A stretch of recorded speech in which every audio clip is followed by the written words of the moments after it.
দর্শক, আপনারা রেলের যে দুই পাশের দৃশ্যটা দেখতে পারতেছেন, এটা হইতাছে ময়মনসিংহের গফরগাঁও অবস্থিত এই জায়গাটা।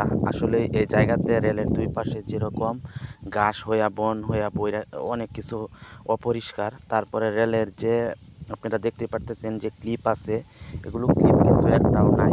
এবং কি এই রেলটার যে এখানে একটা জয়েন আছে, এই জয়েনও দেখেন ক্লিপ কিন্তু এই পাশে একটা আছে, ওই পাশে একটা আছে। দুপাশে দুইটা করে আছে কিন্তু না, অন্য দুইটা করে নাই।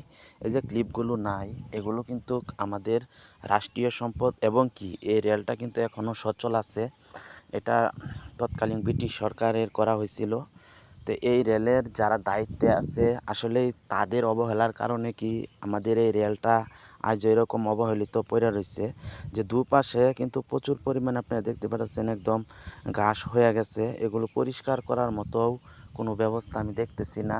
আসলে এই ভিডিওটা যখন আপনারা দেখবেন, এটা বেশি করে শেয়ার করবেন, কারণ এটা শেয়ার করাতে অনেক মানুষের উপকার হবে।